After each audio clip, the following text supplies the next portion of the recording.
Hello and welcome to Art Day, folks. Happy Monday. I'm definitely in the mood to make some art. And for today, I want to work some more on the garden scenes, the mixed media garden scenes that I've been doing for a calendar that's going to be the Christmas gift this year for our landlords, because they really like gardening. They have a lovely garden, and I thought, well, let's do some art in regards to that. So I'm working some more on that. I know Christmas is a long time away, but I know that the second half of the year is going to be really busy for me. So I just wanted to get things done and out of the way and made sure that I, I'm not stressed out when the end of the year, but suddenly, totally surprising, comes around. So these are the paintings that I already did, and in the iCards up above there's going to be 2 links to part 1 and part 2 of this series to fill these calendar pages with, ta-da, the paintings. I'm gonna have the last 4 for the year, because I always go for 4. Oh gosh, English language. I'm always painting 4 excuse me, scenes on one of these 30 by 30 centimeter sheets. So what I'm gonna start with is divide my piece of paper here. First, only with a ruler and pencil. I'm gonna cut things later when everything is painted and dry, and then I'm gonna go in with a corner jumper as well. Now, one little thing, depending on how long it takes me to paint, this could be done in 1 video, or maybe I need to have 2 videos. So I'm almost every Monday I try to film only 2 hours, so that I don't steal too much of your time, but have reasonably enough time to actually work in real time on those big projects. So if I need more than 2 hours, I'm gonna split things. So this was 13.5 high. So just gotta mark things.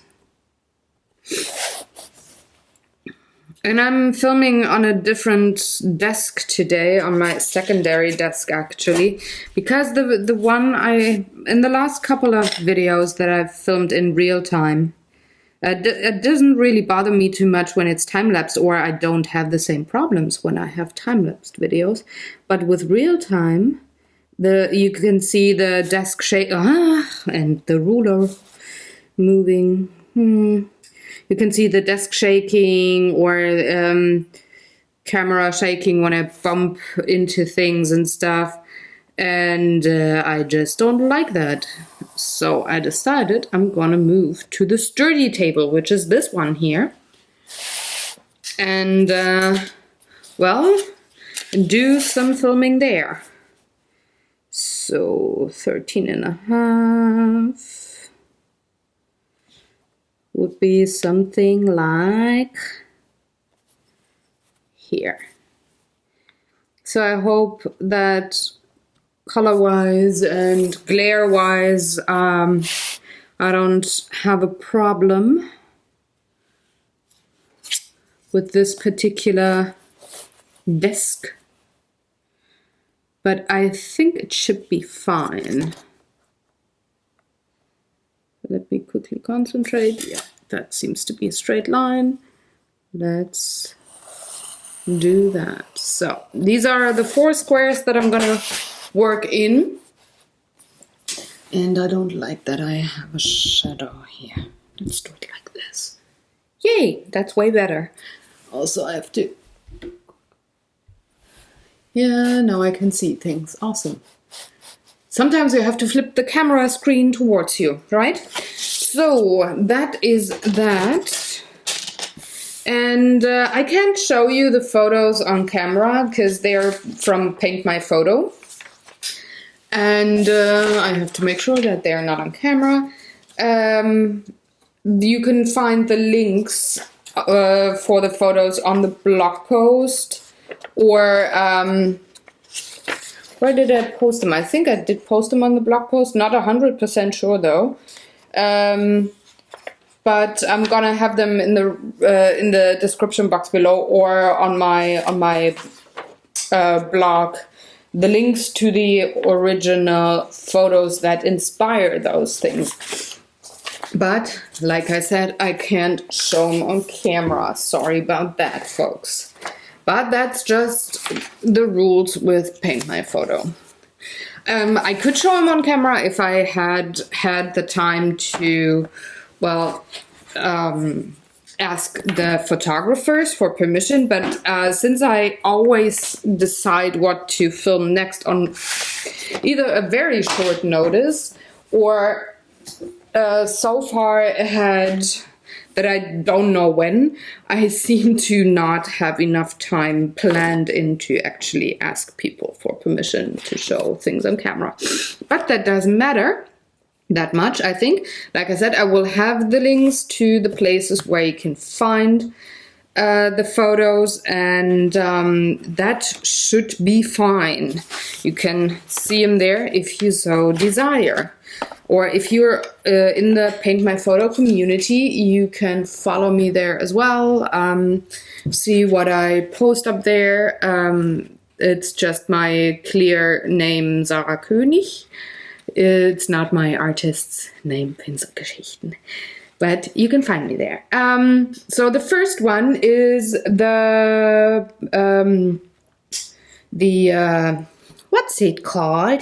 The painting, the supposed to be painting for April. So there's tulips and a watering can, and they're all very much in the reds and purples. So I'm just choosing the colors now for the Inktense pencils that I want to use for that particular photo. So I'm definitely want the 700, and let's see. I rarely use the pinks, but for this one, the fuchsia, it definitely has to work for me. That's the 700.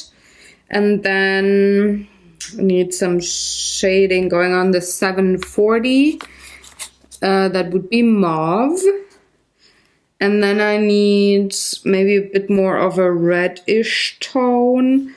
So the 510, that would be cherry. And then there is a cool purple. Let's go with 760. That would be deep violet. And I need a blue to shade, so 830 looks good to me.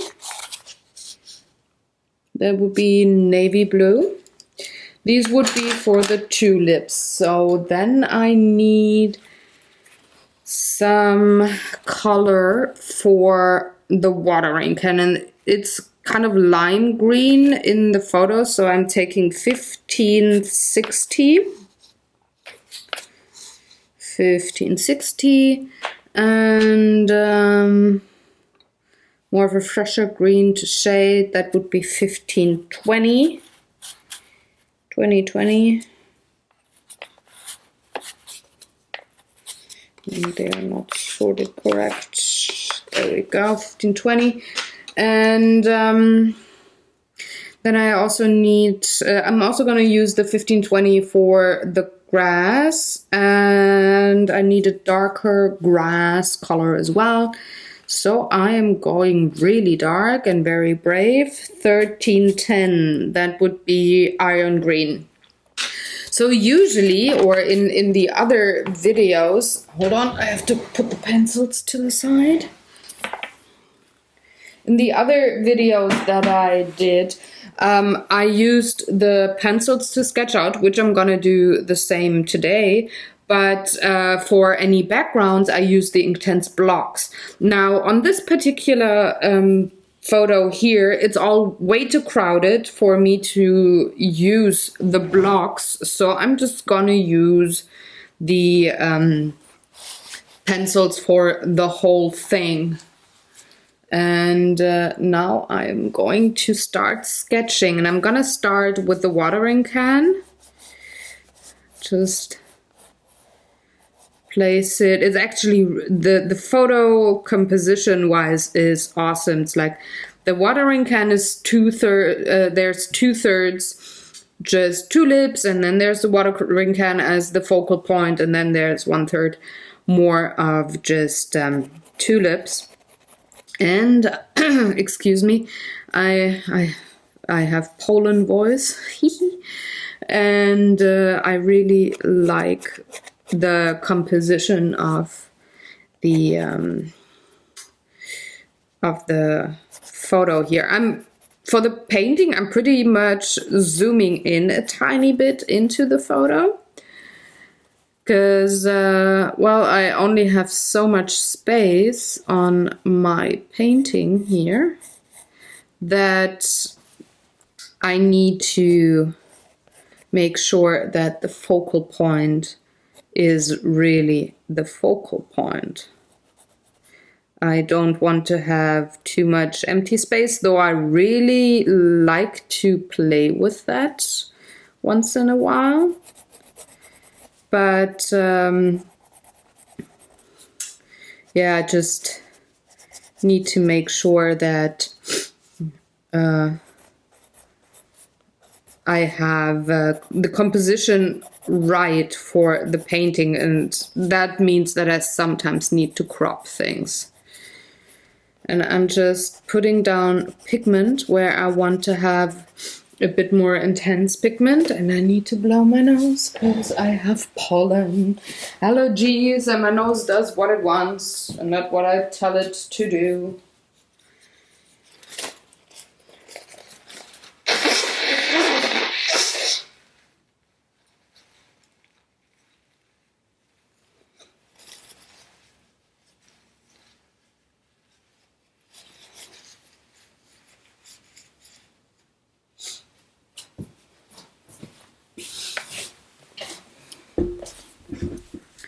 So, right, then I need the darker green for in here and here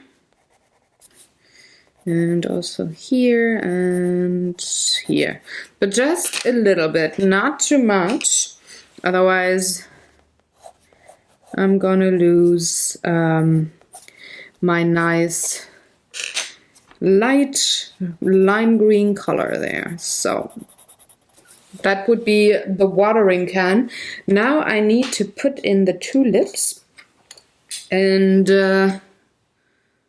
let's see, there's some here, so I'm just, they're kind of like out of focus, so I'm just going to put down some pigment rather randomly, because it's kind of like all gonna be a blob, but not, whoopsie, not a monochrome blob. There's, put some navy blue in there just to have a bit of a difference going on with the colors, and not just have a an absolutely monochrome purple blob there. So then there's tulips here, rather close and pretty much in focus.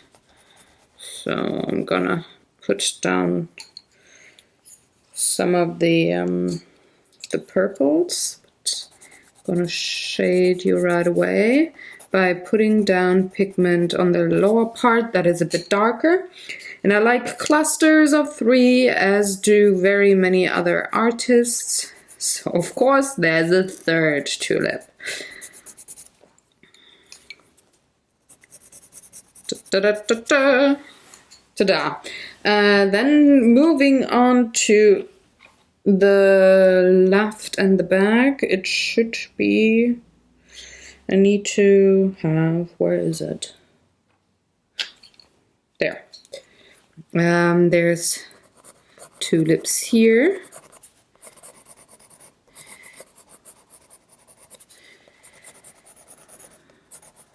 Really nice ones too. And I like that with Inktense you can pretty much sketch something like with watercolor pencils or with any kind of other pencil, but when you liquefy the pigment, you for one get the watercolory feeling, but you can layer a bit easier than with watercolors because it doesn't reactivate when you put the next layer of color on top, which I totally like. So then we have some more flowers in the front here. Da, da, da, da. And I'm being rather, well, sketchy or maybe not super precise here because I just want to lay down color and pigment, and I can put colored pencil on top to do the very, very fine details if I so desire. With some paintings I do, with others I didn't, because I didn't need to have more detail there or more shading going on. But with others I definitely want more, and I also maybe want a bit of a gel pen with a highlight or something. It always depends on what I'm coloring there. So let's put down some more navy just to have the color pop up again, and I'm putting it down here.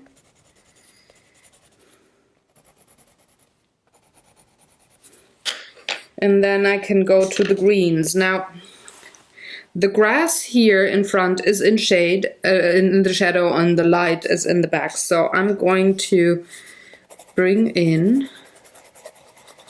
the light fern green for a bush.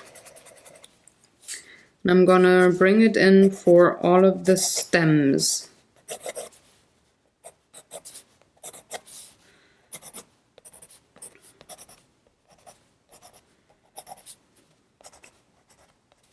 And also for a bit of a very light grassy green thing here. But I'm also right away gonna bring in the next tone, just a bit darker, and I'm gonna put it down here very light. I'm gonna bring it down here. A little bit more.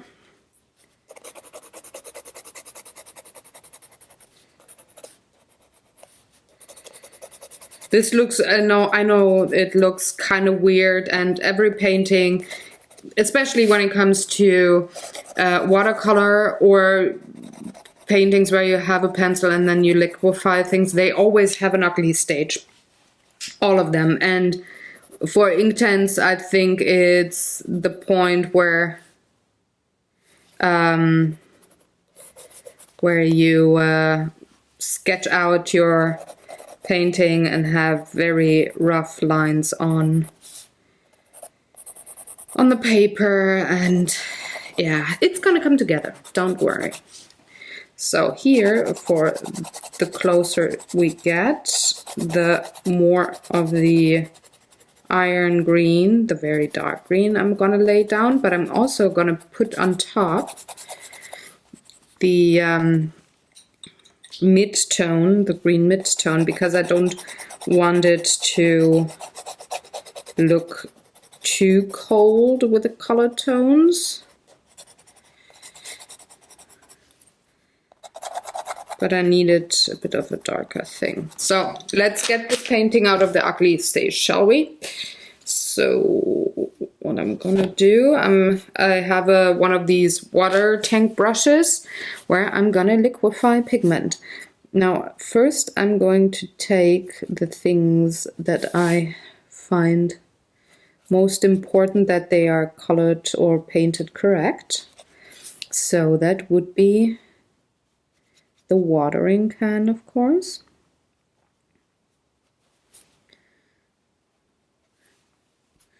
If I have too much pigment or too much water on my brush, I simply dab it on a paper towel, and then I can go in some more and liquefy pigment.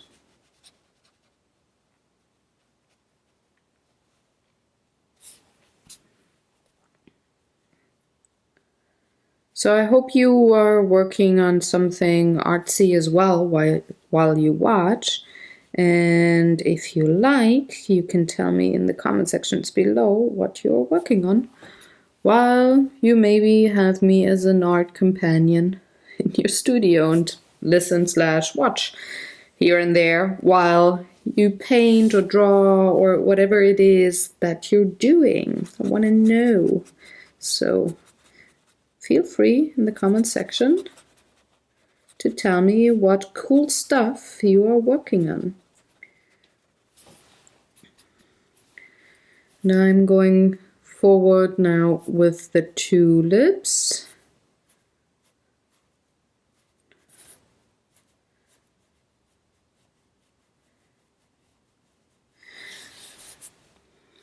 And I think this is definitely going to be one of the paintings that's going to need a bit of colored pencil for slight details on top. Or I could also go with about 3 or 5 more layers of ink tints as well.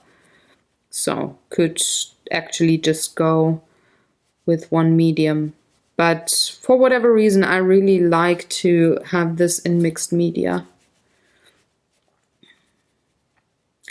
It's probably because I get the watercolory loose kind of painting look with the ink tints, but then I can have some control and definition added and very sharp details with colored pencil on top. I think that is what I really like about the combination of ink tints and colored pencil.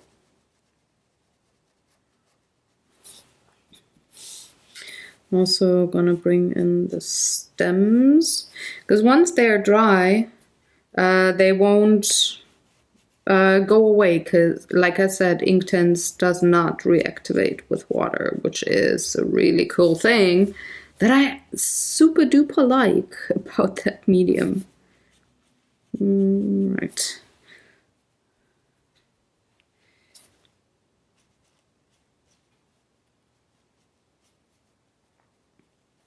To be a bit careful here on the lower part so that I don't go into the next painting.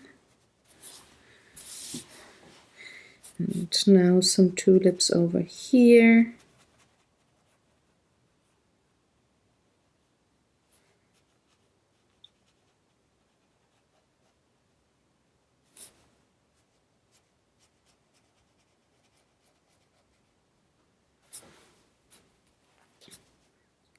Some stems. And then of course the violet, bluish down here. So now I'm going to liquefy the background, and here I have a very little of the light green. I'm gonna pull the color as far as I can towards the top of the painting.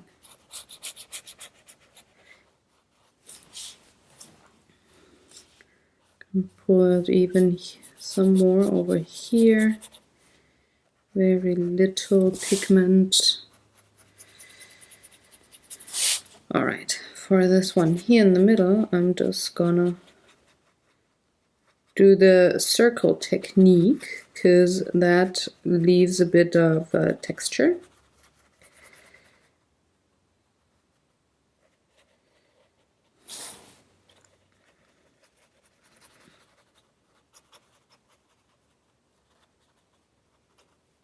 And that makes it look like a bush instead of background. But I can pull some more pigment for background. Just very little. All right. Now to the grass. I want these parts here first because I don't want them, those grass blades, I don't want to lose them. So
could always add more layers of Inktense. So if I don't like a certain color, if I think it is maybe a bit too intense and I need it a bit darker, I can definitely do that in a later layer.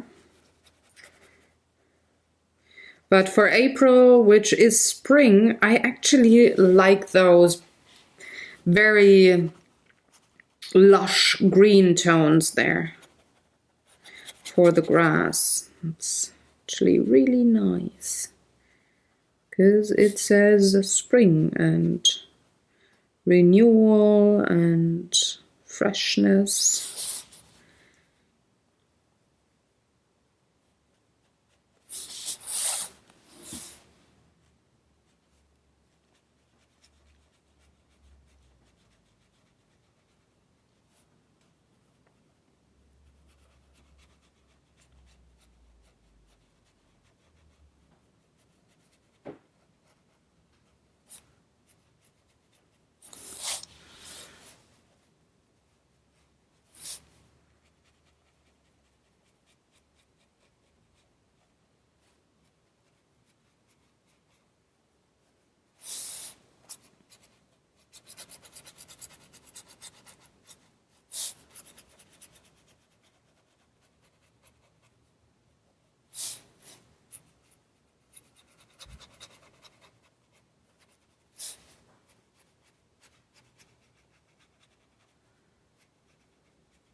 Okay.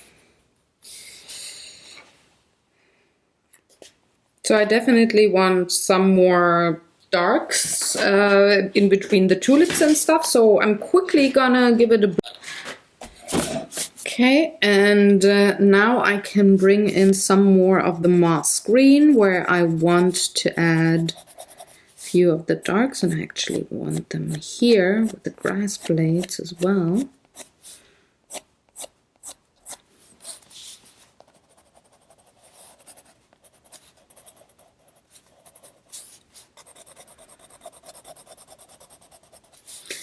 To add some more darks and texture and stuff in that garden scene. I definitely want some dark here. All right, and then again, I'm gonna liquefy.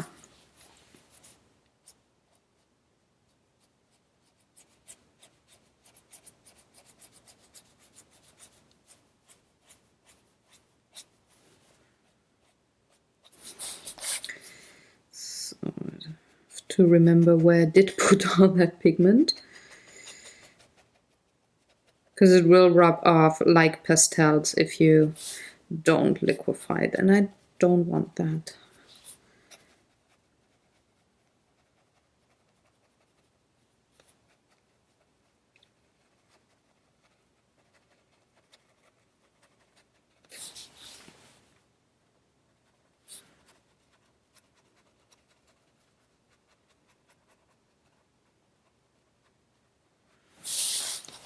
All right, I think the rest I'm gonna do with colored pencil, so I can move on to the next painting.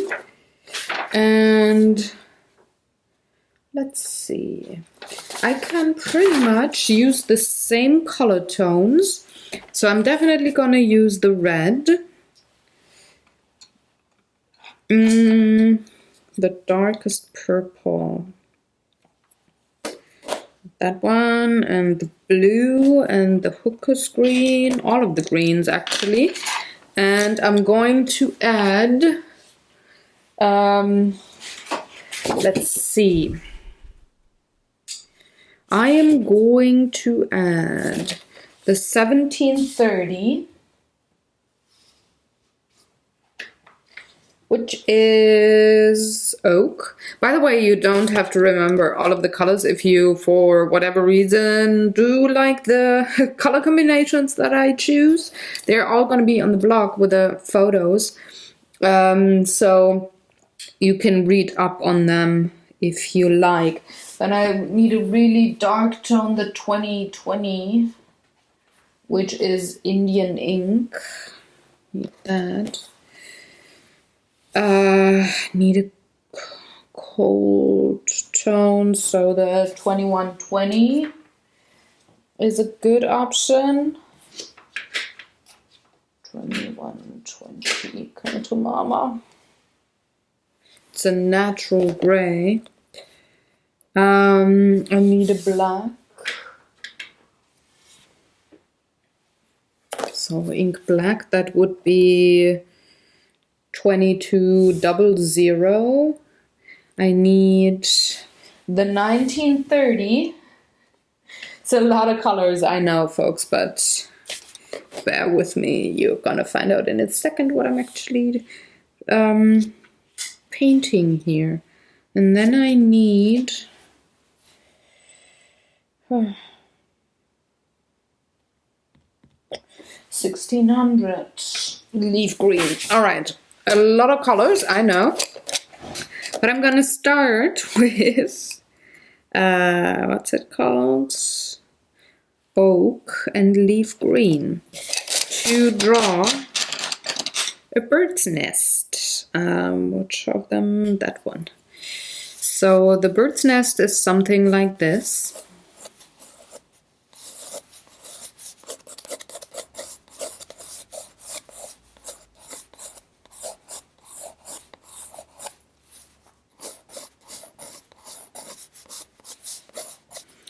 It has a bit of a leaf green in here as well.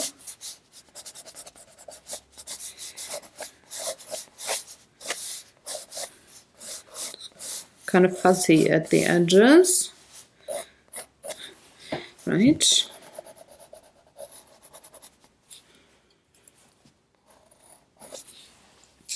And then I need the dark blue, the navy blue and the grays, and a tiny bit of the black, as well as the red, because there is blackberries around, and they are not black, they actually have a purple or a bluish tint to them. So let's put down a berry here, a berry here. There's one, there's another, there's one, And there's one. And then there's some that are still red. So here's one that's red.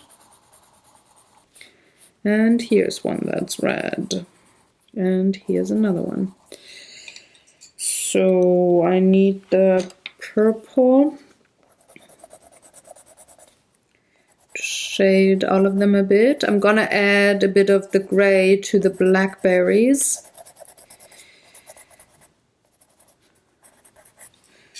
The blackberries, the gray, where's the gray? Didn't take the gray, where's the gray? Ah, there it is. So I'm just gonna add a bit of gray on top so that it's not too blue. And then I'm gonna add a little bit of black towards the bottom, just have a very dark edge there. I'm only gonna do that to the blackberries. The red ones still have enough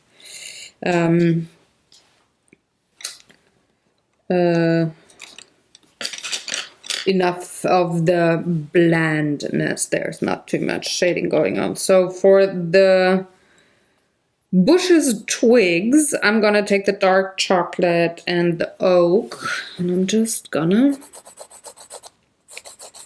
draw those in. It's actually one major thing here, and then I need the greens already. The hooker's green to have the leaf number 1. And leaf number 2.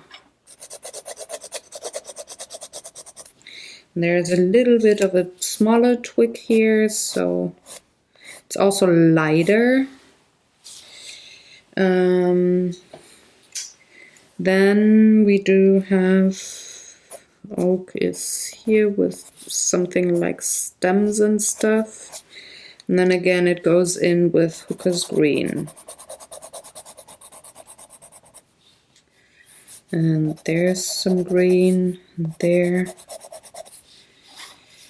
Of course there's green here, so leaves actually, and then there's some here. And then we get blurry. Which means I'm going to use a bit of the lighter tone, which is the fern. Gonna add that in a little bit.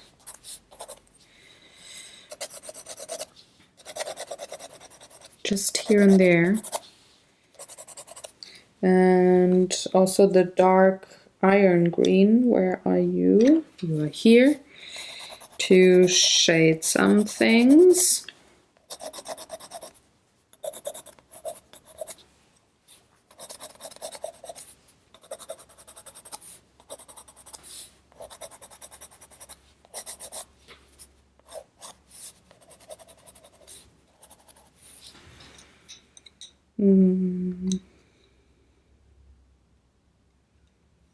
Where's taking the oak brown for in between here, just a little bit, not too much.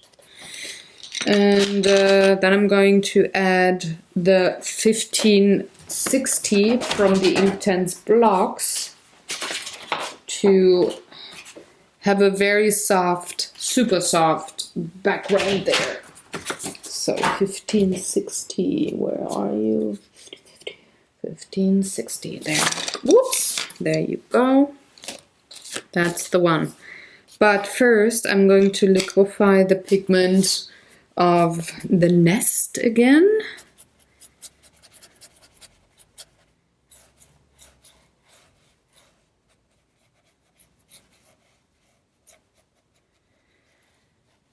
I always go with focal points first because again I want to make sure that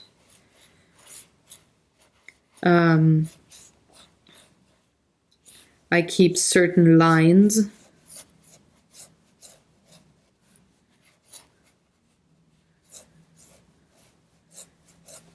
and don't lose them in the background.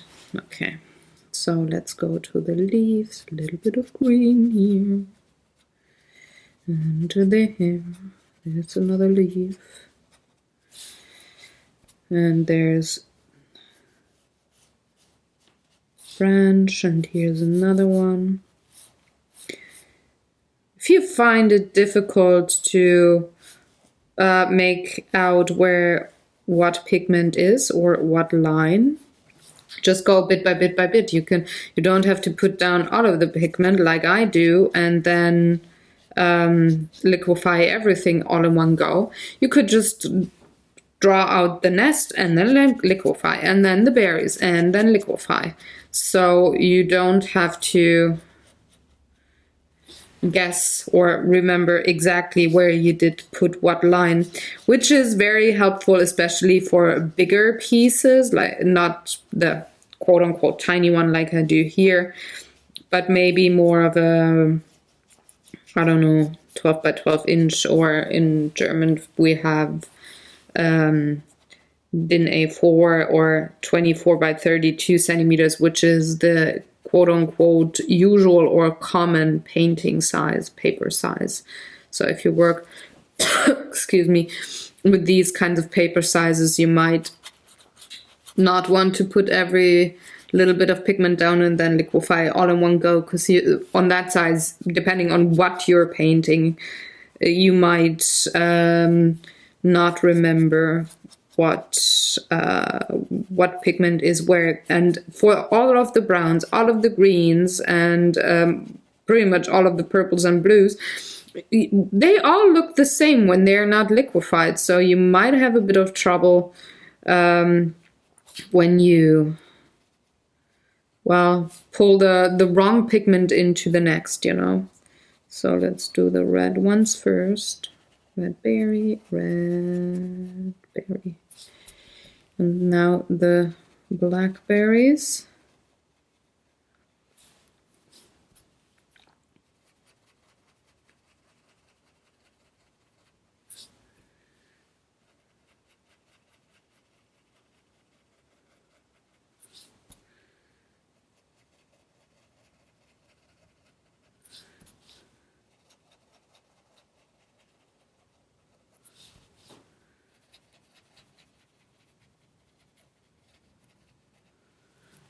Okay, now that little bit of nest here needs to be liquefied.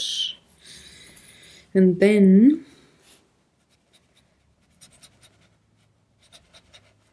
a little bit.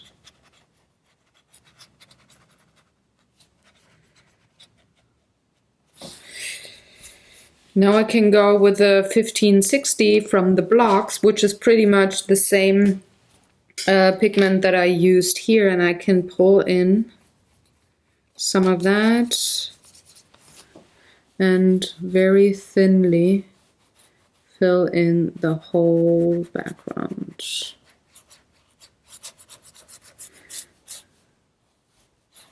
Which helps with the nest being the focal point.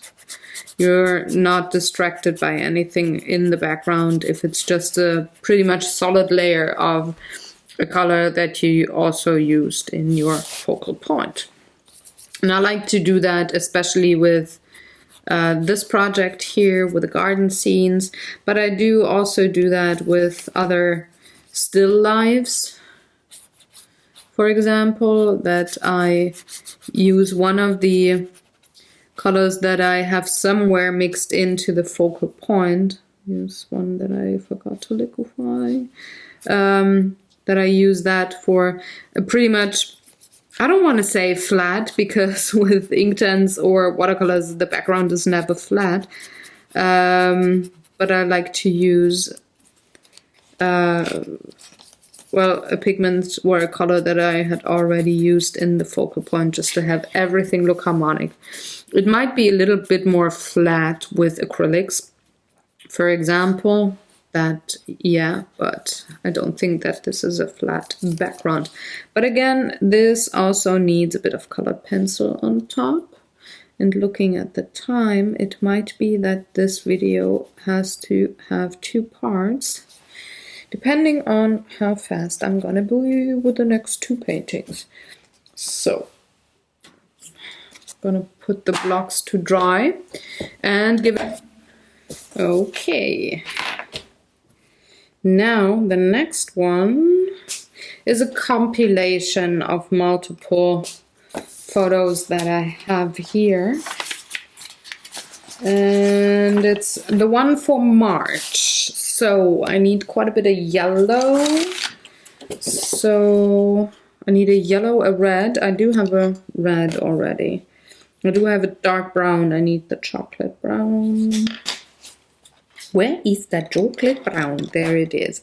And I need a yellow. So the 210 is pretty nice.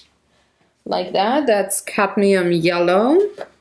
And then I need a turquoise, a pretty heavy turquoise. And I'm gonna go for 1220. 1220, that is green aquamarine or greenish turquoise, like I like to call it. And then I do need an orange.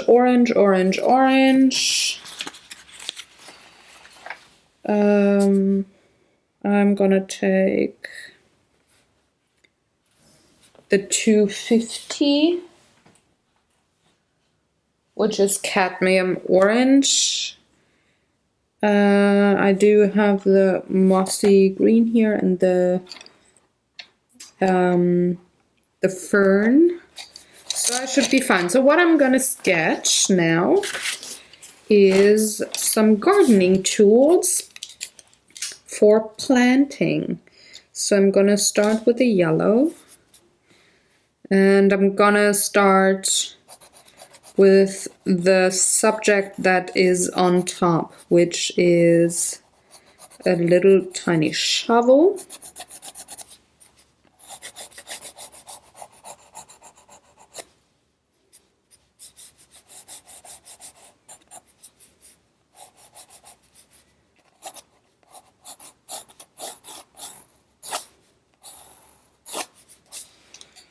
And need a touch of orange just to separate things here. Alright, this gets pretty much filled in.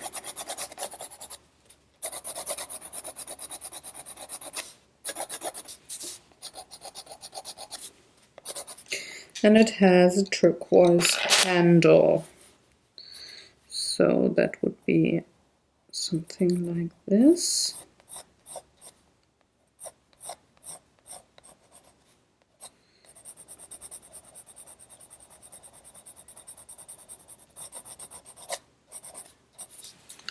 And then there's another tool right here, and it connects here. And it has something like this.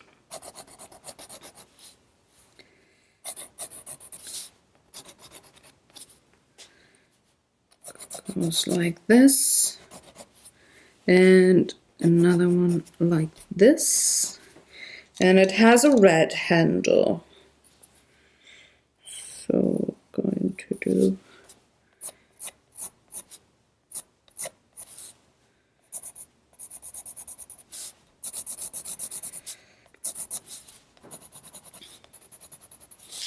alright, then we have a little bit of earth on everything, so that is why I brought in the chocolate brown, because I'm going to have some earth here.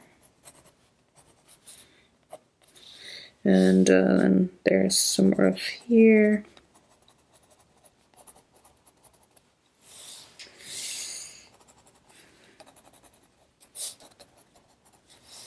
Okay, and something like this. And now I need to put the seed package underneath, and that would be Where's the green? That's the green. So it is something like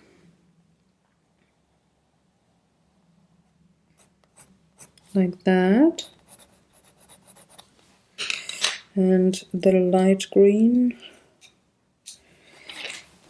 goes like this, and also like this. I'm going to write the name with a pen later. I'm not gonna bother and paint that in. But there's oranges, not oranges, carrots in orange on here.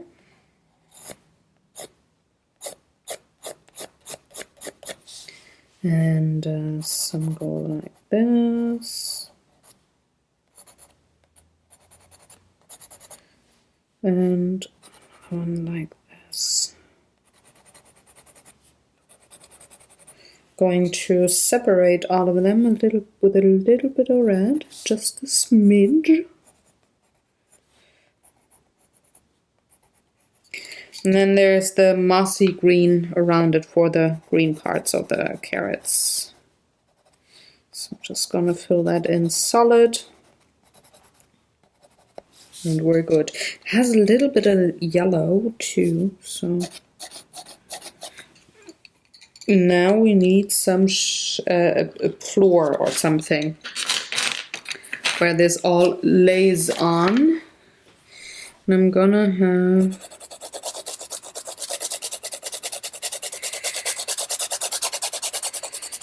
the gray.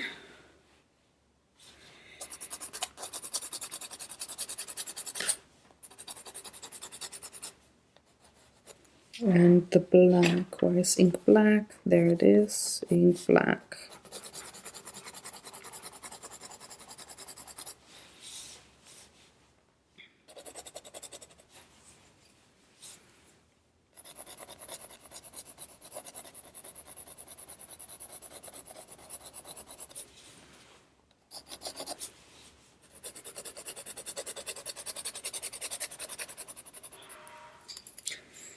Going back to gray.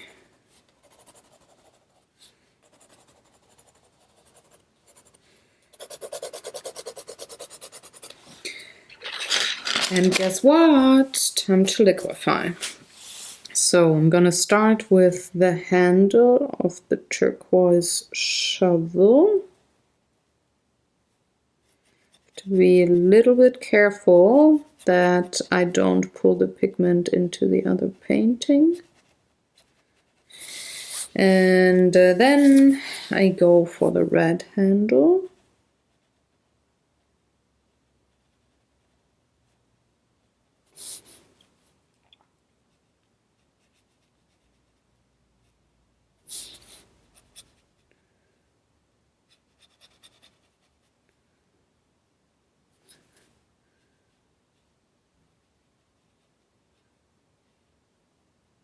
Okay. And then let's go for the carrots.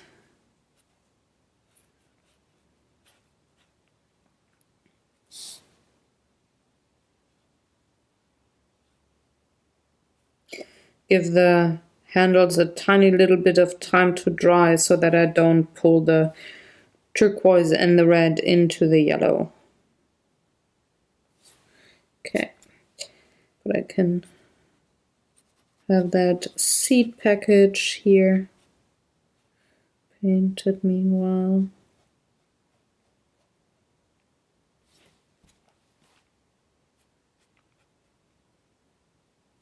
And this one too is going to require colored pencil on top, I think. So that's just solid green here.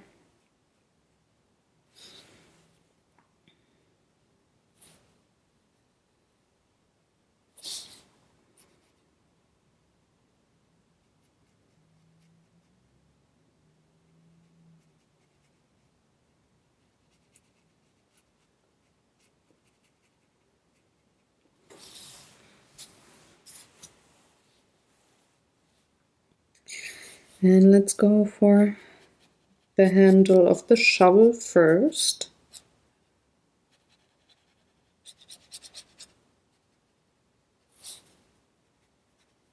The dirt blobs and everything.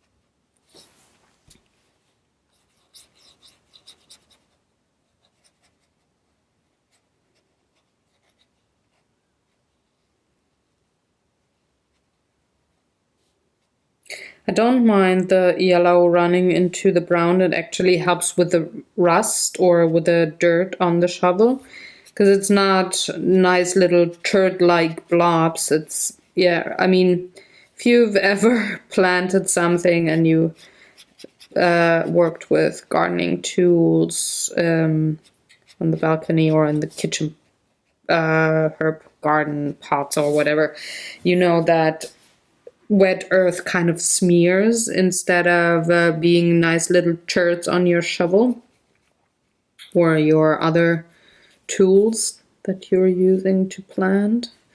So the liquid flow of brown and yellow actually works rather nicely here.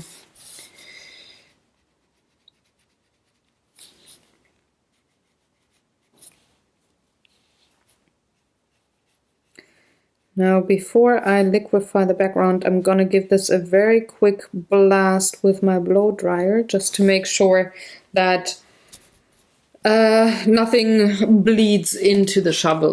Go on, and I think I should use the bigger brush for the background.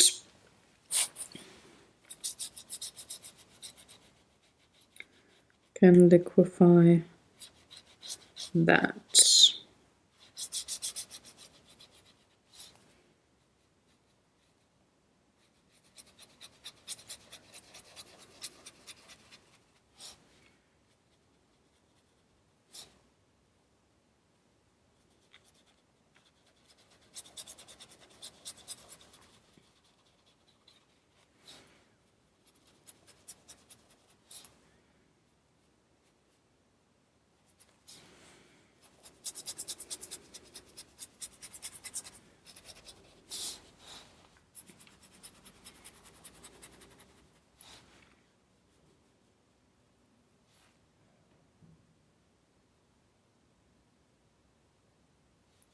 Though this is the bigger brush of the Pentels, it comes to a really nice point. So I don't have to be scared with going into rather tiny little pieces with this brush. Because, well, since it comes to such a nice fine point, it's very likely that I can well, I'm not going over the lines in here, but I have enough of a bigger brush feeling going on in the more open spaces where I can just really let the water flow and have a nice, well, solid gray or black background, like in this case here.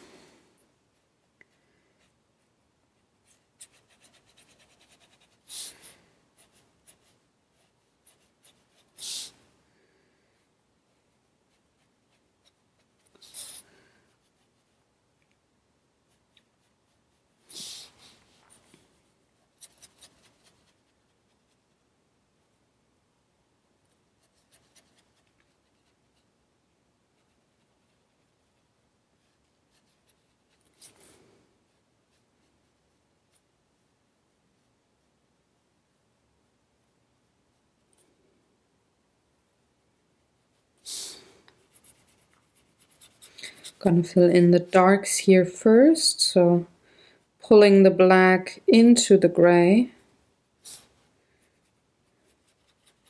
just to have a very nice ombre kind of a look going on as much as I can, at least.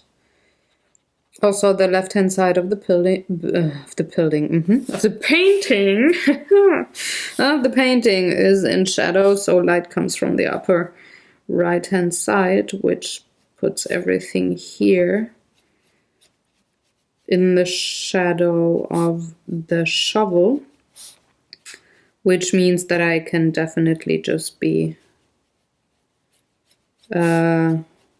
a little bit more loose with how much pigment I put down or liquefy on the left-hand side of this painting, because I need it way darker than the other side.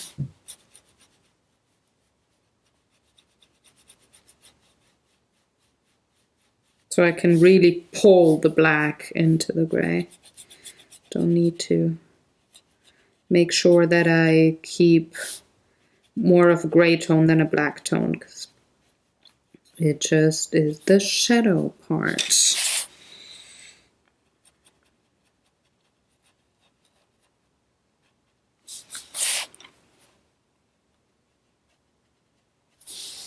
Okay. I'm gonna do the rest with colored pencils on this one as well, so I'm just gonna dry it and then we can go. And the last one is for January. Blah, blah, blah, blah, blah. I need orange. I need red. I need the oak color. I need the dark chocolate. And the ink. And I need the lightest blue that I have.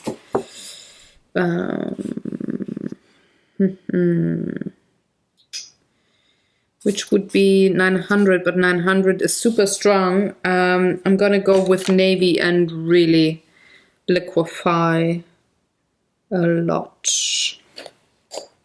And I'm going to use the oak and the navy also in the background. So I'm going to look for them already. What did I say? The oak, that would be 1730 in the blocks. Excuse me. The other one, the 830, which would be 830, 830, 830. That one. Ready, put them aside. But there's like a tree here with some berries that are under the snow. So snow isn't really white, it reflects what it surrounds pretty much. So I'm going to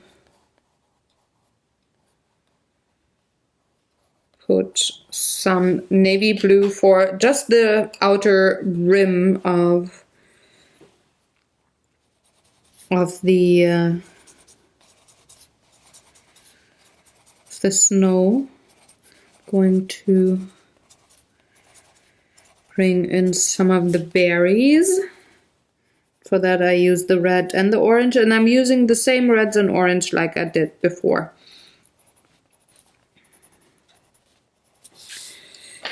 Which I think makes it even more harmonic in the calendar when you, well, though you flip through it pretty much just once a month, you turn a page in the calendar, but still, the eye does recognize the same colors, so it just makes it feel way more harmonic. So now I need, where is it?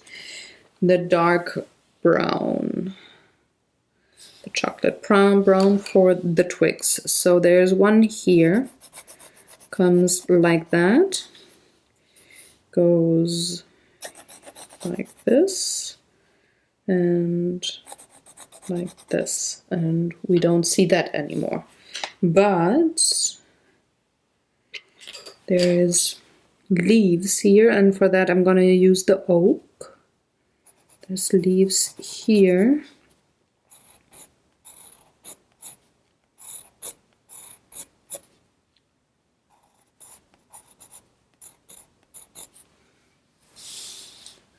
And we have this twig goes something like this.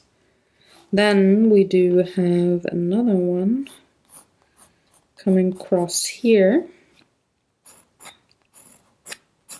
Again with the leaves.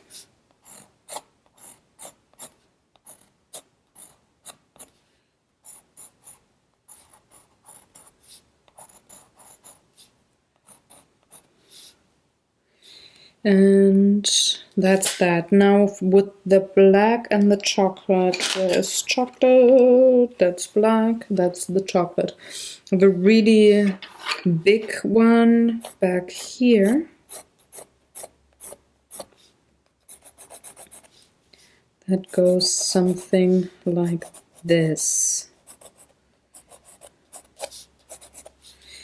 And it's a really dark one. I'm also gonna give this a bit of a dark. And then there's a lot of twigs and things.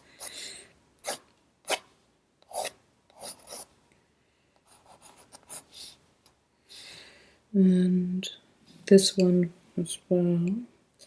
The two, they go like this. They're connected. And they move into that leafy part up here pretty much. All right, so I'm going to liquefy all that for now, and then I'm going to come in with the blocks for the background. I'm going to start with this snow, and I need quite a bit of water, I think. Oh yeah, I have to refill my brush.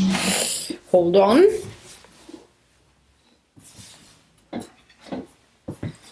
And I use distilled water for those brushes because, well, there's minerals and stuff in the water here, of course, or in pretty much any tap water.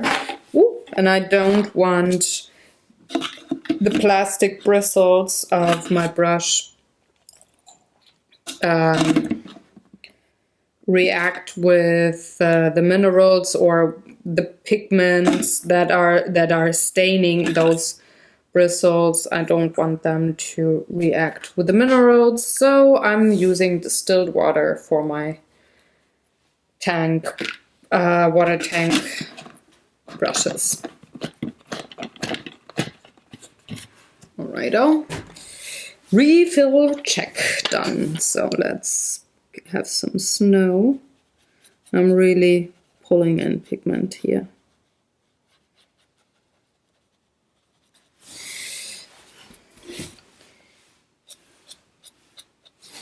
Since it's a tiny little bit too much, going to dab that away. That's better. And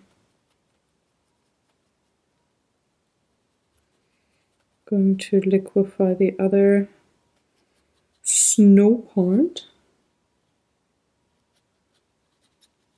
There we go. And now I can go to the berries. They will also get detail with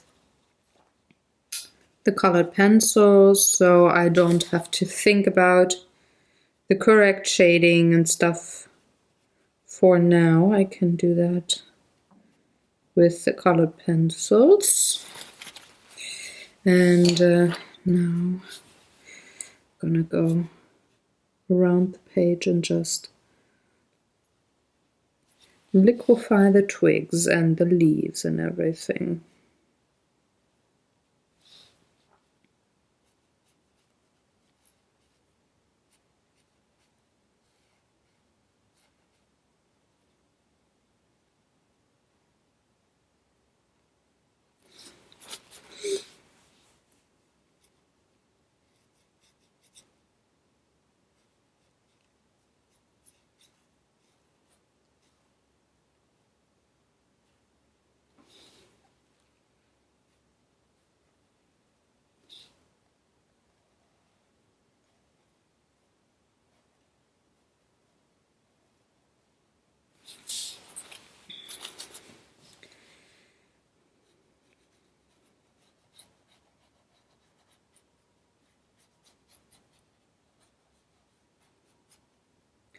It's really a very simple and easy way of creating scenes. Very sketchy, very loose, but I do like it because, well, you feel like you can accomplish something rather quick or rather fast, maybe, if you don't have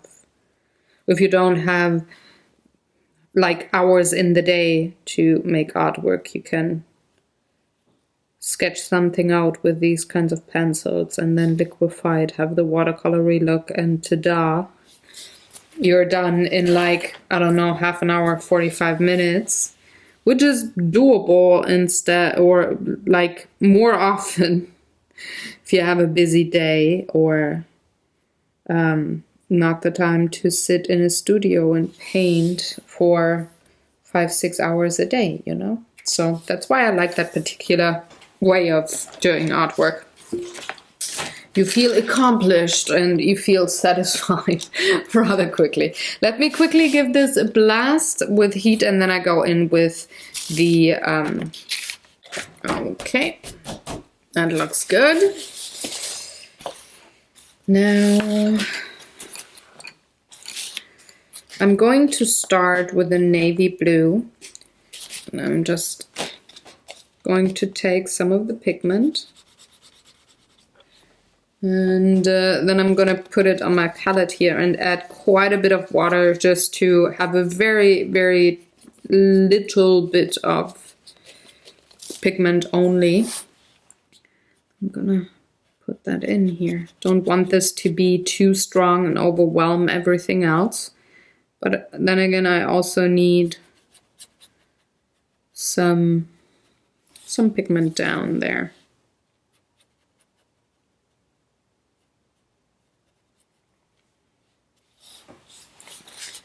The same goes with the, I think it's oak, I forgot, but the light brown. Just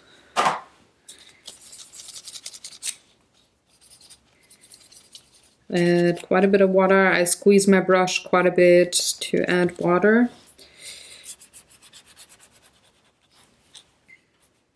And I'll bring that in. And I mix it with the blue too, so then it's a bit of a grayish tone.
By mixing the brown and the blue, I almost get like a warm gray,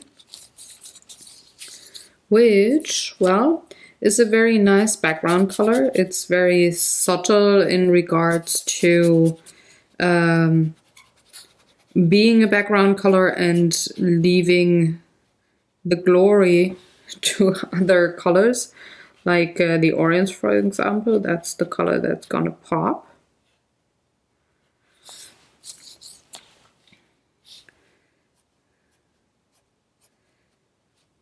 And depending how much blue or how much brown I have in my batch, I sometimes have a cooler gray, sometimes I have a warmer gray. It's just a very nice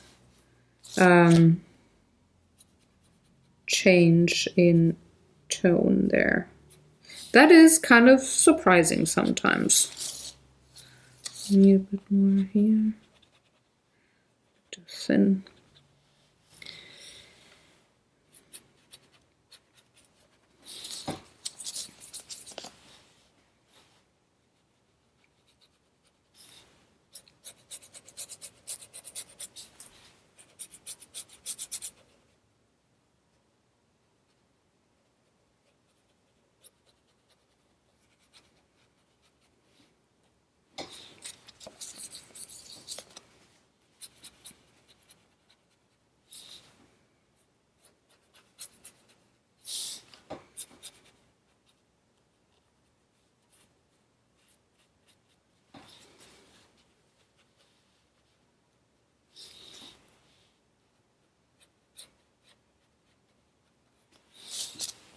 Okay. Oh, no, there's a little bit.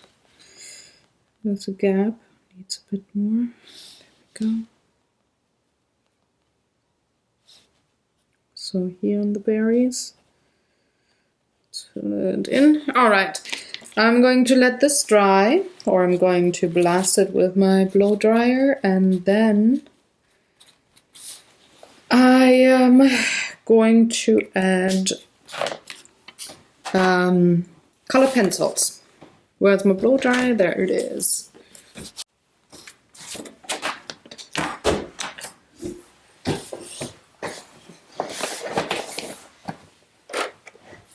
So normally I would use very cheap wax-based colored pencils on top, but not in this case because I want those to be light fast, and that means that I bring in my polychromos.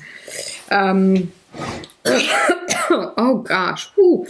Because I know that they are light fast in comparison to other wax-based, cheap, grocery store quality kind of colored pencils that are really good on top of watercolor or Inktense, but I don't know if they're light fast. And since this is a gift for somebody, I want to make sure that they can enjoy it for a longer time.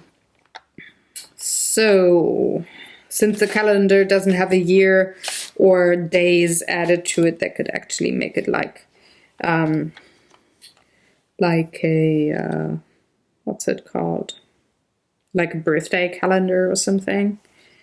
So I'm just checking which colors do I want for the first one. Maybe a little bit like this, and definitely this, and this. So I'm having magenta, that's 133 for some of the tulips, and I'm just going on top, adding detail.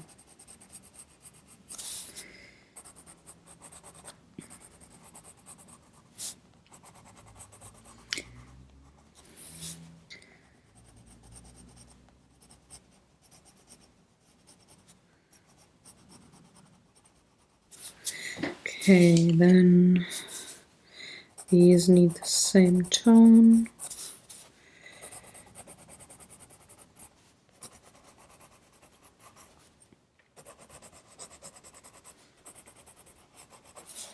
And then for the other ones, I'm using 225 dark red.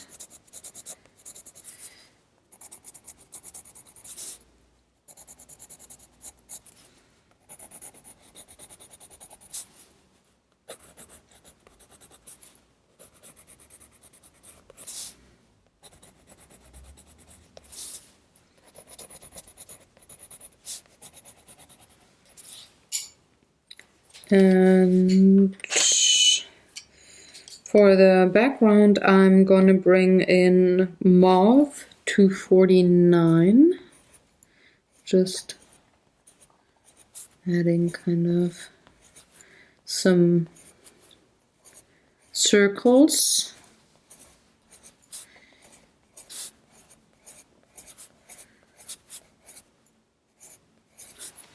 And I'm gonna fill some in with 157 dark indigo, which is one of my favorite colors to shade.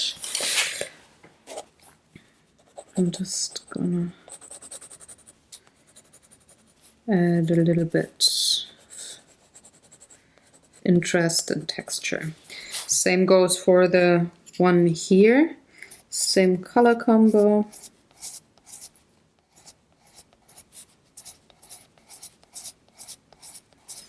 And same texture.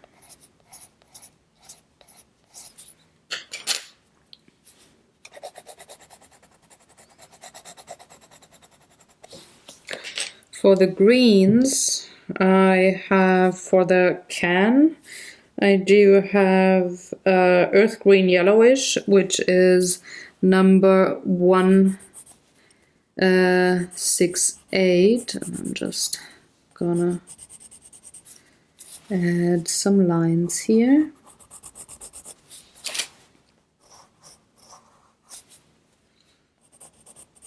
Especially at the handle. And the front.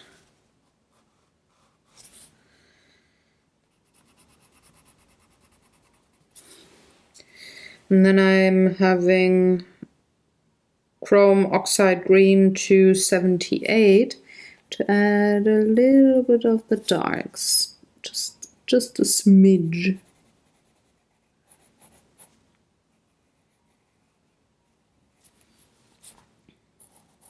Just here and there.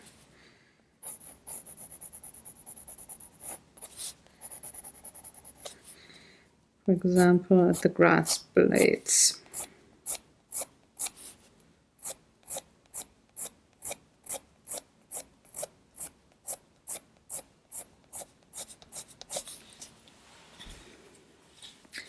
Also adding to the stems of the tulip.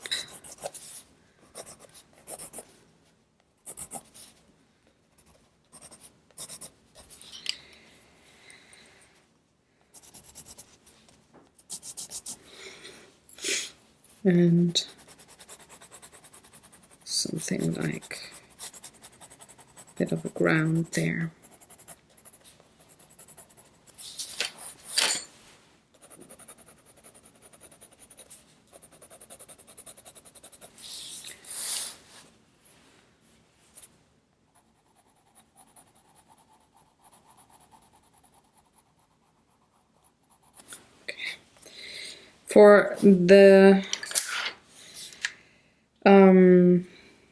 For the bird's nest, I'm going to take exactly the same colors that I had before, but I'm going to add the Caput Mortuum Violet 263 for, it's like a maroon, a reddish maroon.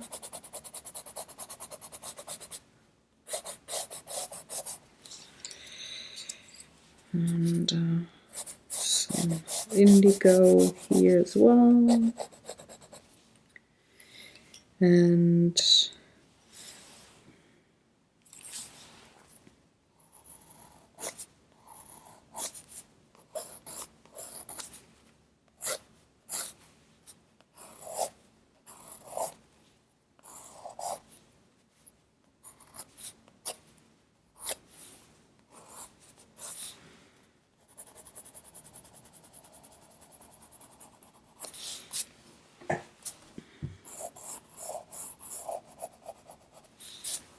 okay, I'm going to use the dark red first on those berries here.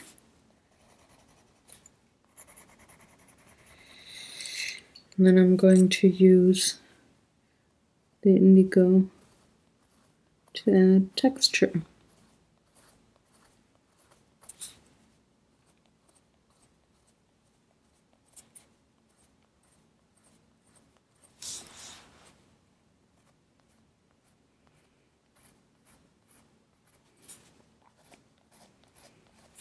On the berries, just decided on the fly that I'm going to add texture there with a gel pen, a white gel pen that is, but I would need some details here on the leaves just to make out the leaves.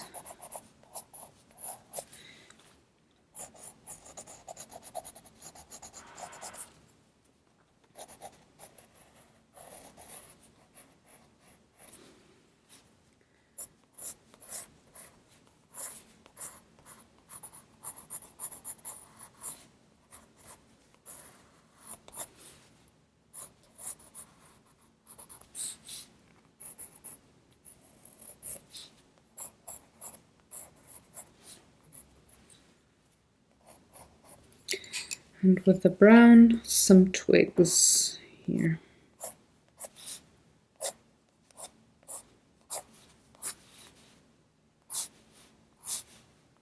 Because it's a berry bush, folks. It's a berry bush. Maybe need some shading here with the green.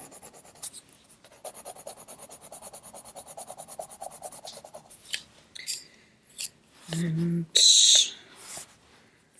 the red maroonish color a bit more here.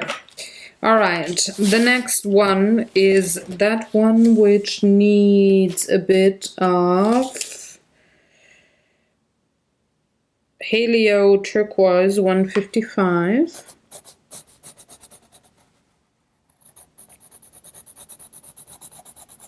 Just a little bit. I'm gonna take the same red as before, so the dark red for this particular handle here.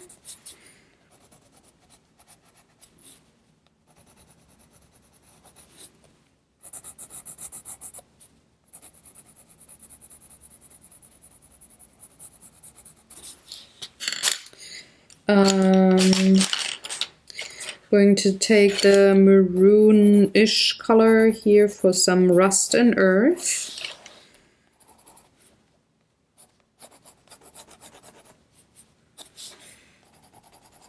Just to intensify things there.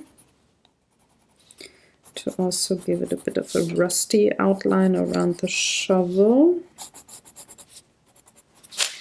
The yellow doesn't need anything, but I need a bit of the green for the seat bag.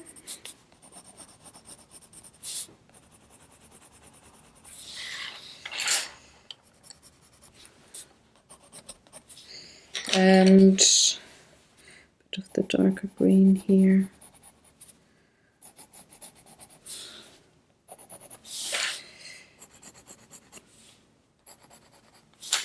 And then I need an orange, a very dark one, almost a red. And I'm gonna go with a dark cadmium orange. Just to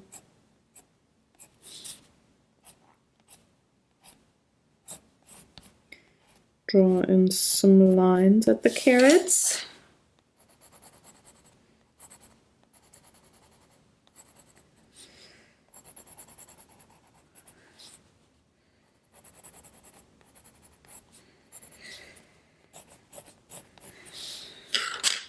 And the dark red.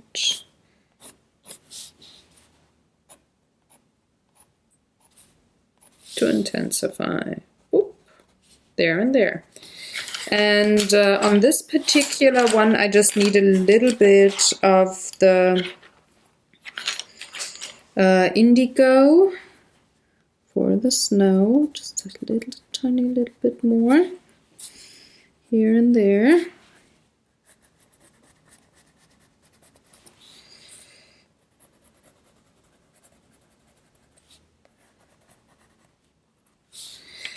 The maroon for some of the twigs.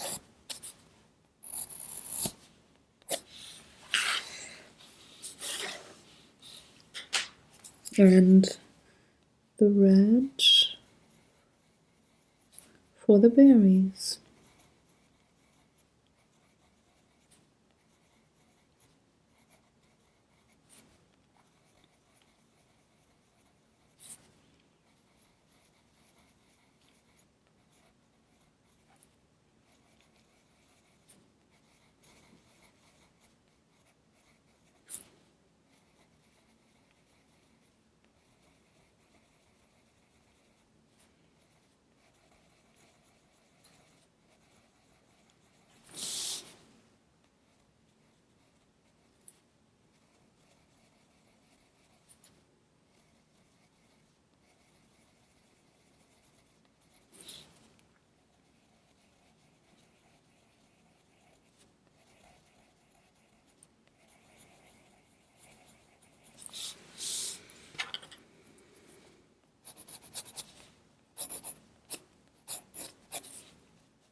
Same for this little bundle of berries.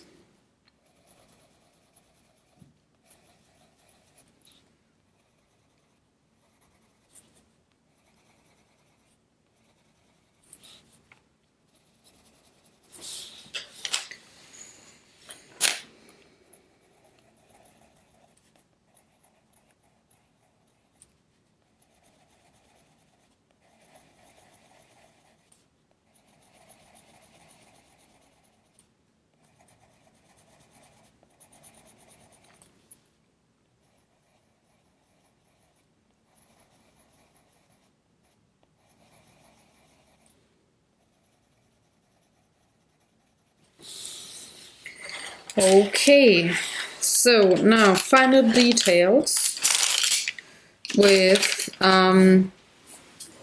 first I'm gonna cut all of that and corner punch. And then I'm gonna go in with gel pen. So.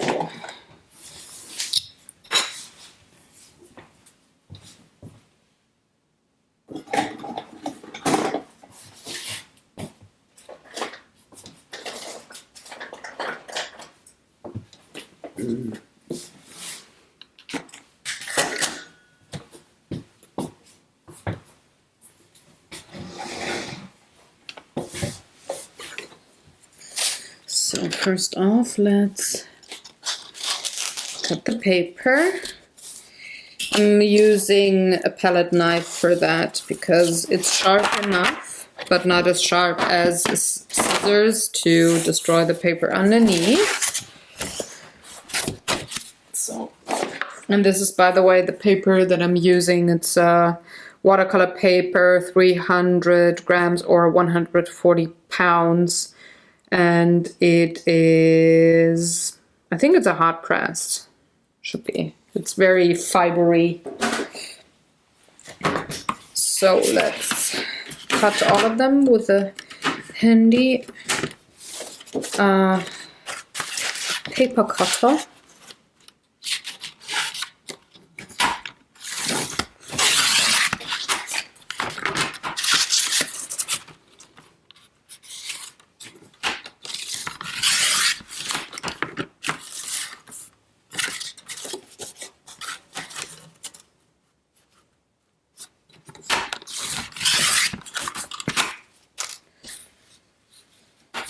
And the other two as well.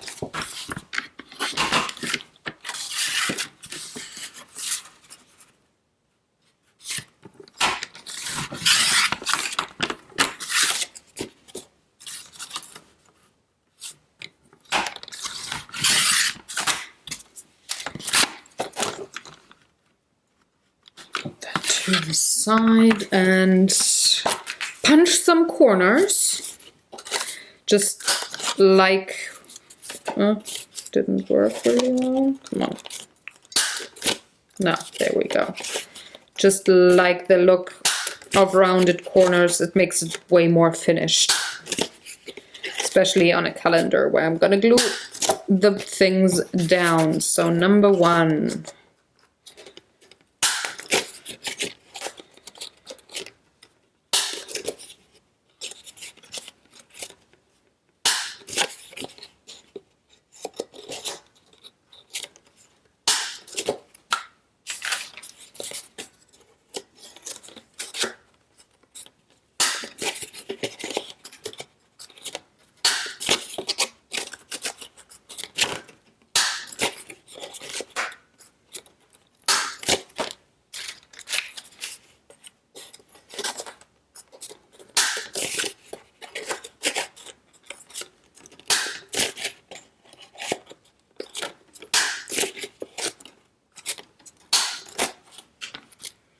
All right, where's my trash can?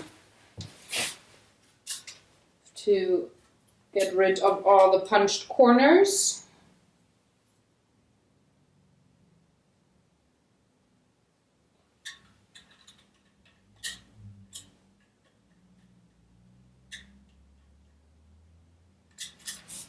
Okay, and now I can go in with the gel pen to see where it needs a little bit of detail. So for example, this one here would be this line here, dots here.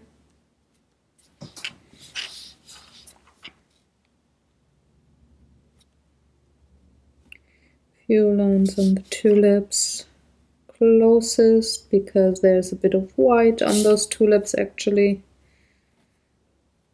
A little bit. That's done. Next one is of course the berries.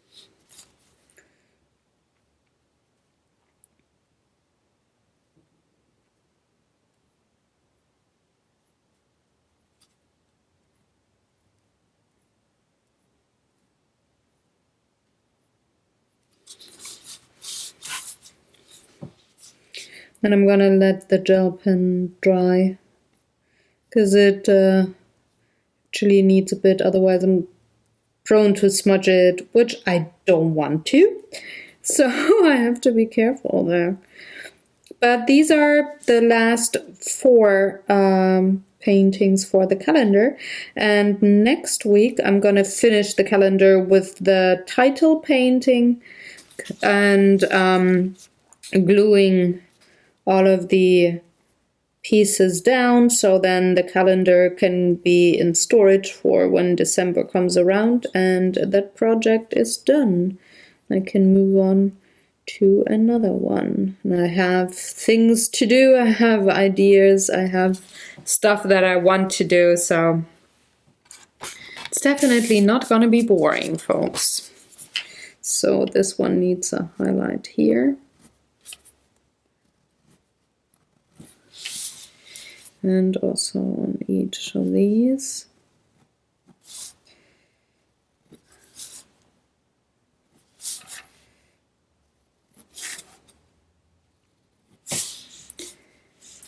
And oh, I forgot. Here I need to write what it is on the seed package, because that's what the packages actually look like in Germany. So we write Möhre, which is the German word for carrot.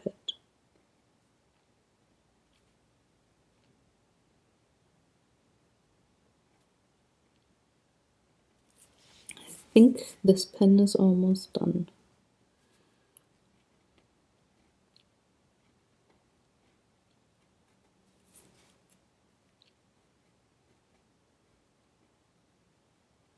course, in the middle of writing. Ah, no.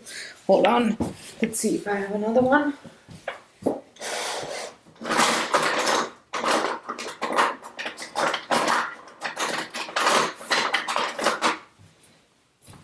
It's not exactly the same one, but it's also waterproof and light fast. So I'm going to go over the letters that I already had put down.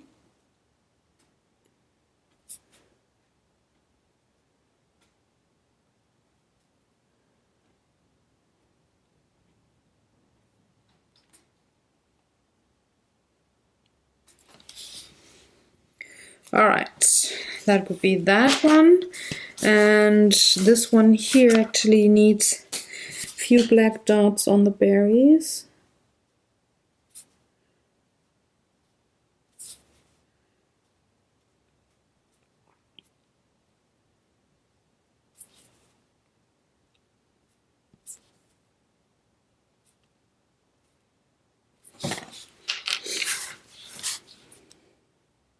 I'm making sure that I'm not gonna have the dots all at the same spot of the berries, because that would look weird.